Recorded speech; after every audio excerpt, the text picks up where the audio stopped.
नमस्कार दोस्तों, आज हम आपको बताने जा रहे हैं भगवान विष्णु के मत्स्य अवतार के बारे में।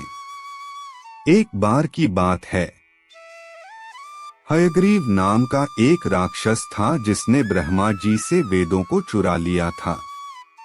उसने उन्हें गहरे समुद्र में कहीं ले जाकर छिपा दिया। भगवान विष्णु जिन्होंने इस घटना को ब्रह्मांड को संतुलन में लाने के लिए एक खतरे के रूप में देखा, तब भगवान विष्णु ने एक विशाल मछली का रूप लेकर समुद्र से वेदों को निकालने का फैसला किया।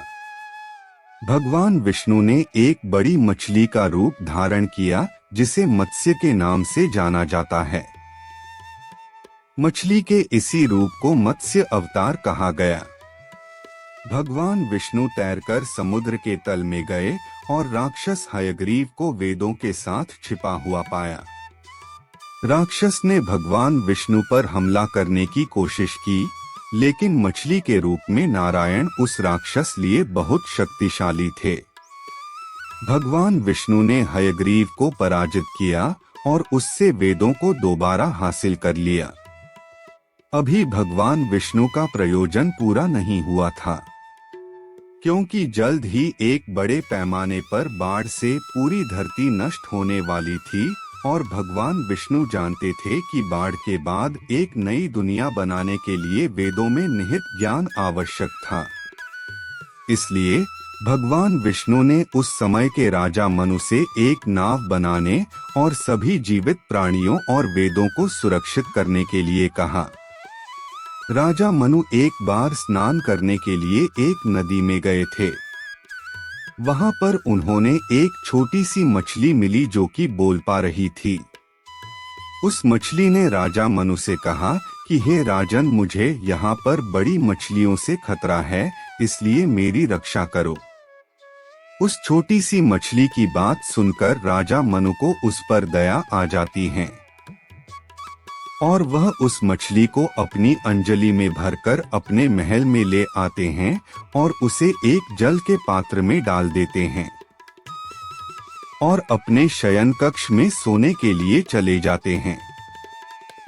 दूसरे दिन राजा मनु देखते हैं कि वह मछली आकार में बड़ी हो गई है और उस जल पात्र में मछली नहीं आ पा रही थी। फिर राजा मनु उससे बड़े जल पात्र में छोड़ देते हैं, लेकिन अगले दिन फिर वह मछली उस जल पात्र से भी बड़ी हो जाती है।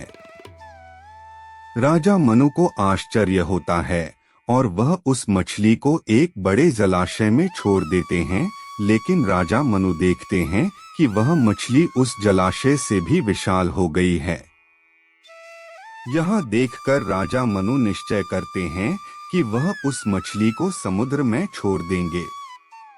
जब राजा मनु उस विशालकाय मछली को समुद्र में छोड़ देते हैं, तब वह मछली अपना आकार कई गुना और बढ़ा लेती है।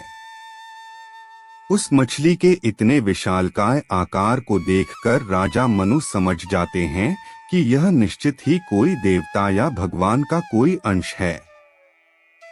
तब राजा मनु हाथ जोड़कर मछली से विनती करते हैं कि आप जो भी दैवीय शक्ति हो, कृपया मुझे दर्शन दीजिए।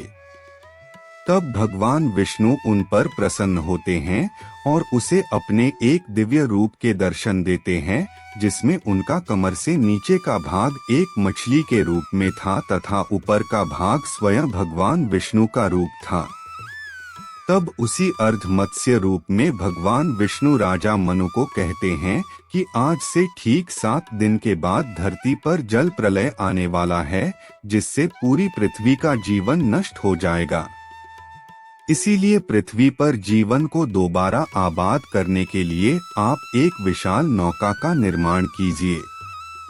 तब भगवान विष्णु राजा मनु को कहते हैं कि आप पृथ्वी पर जीवित प्राणियों के अंश तथा बीज लेकर उस विशाल नौका पर सवार हो जाना। प्रलय के दिन में मत्स्य रूप में आऊंगा तथा आपकी उस नौका को किसी सुरक्षित स्थान पर लेकर जाऊंगा। यह कहकर मछली रूप में भगवान विष्णु समंदर की गहराइयों में गायब हो जाते हैं।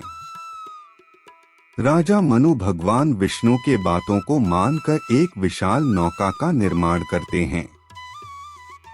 तथा भगवान विष्णु के कहे अनुसार ठीक 7वें दिन पृथ्वी पर भयंकर बाढ़ आ जाती है, जिसमें सारी भूमि जलमग्न हो जाती है। लेकिन राजा मनु अपने परिवार तथा सभी जीवित प्राणियों के बीच तथा अंश लेकर सप्त ऋषियों के साथ उस नौका पर सवार हो जाते हैं। पृथ्वी पर चारों ओर जल ही जल दिखाई दे रहा था। तभी वहां पर जल में तैरते हुए एक विशालकाय मछली आती है, जिसके माथे पर एक सींग होता है। राजा मनु समझ जाते हैं कि वह भगवान विष्णु ही है।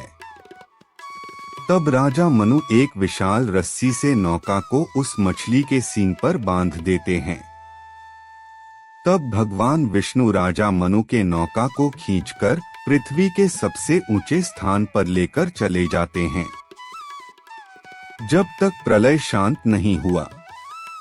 अंत में जब बाढ़ शांत हुई तो भगवान विष्णु ने मनु को अपना वास्तविक रूप का दर्शन देते हैं और उन्हें आशीर्वाद दिया।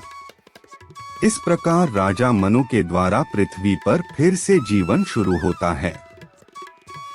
भगवान विष्णु का मत्स्य अवतार हिंदू पौराणिक कथाओं में महत्वपूर्ण है। वीडियो अच्छी लगे तो चैनल को लाइक एंड सब्सक्राइब करें। कमेंट बॉक्स में लिखें जय श्री कृष्णा।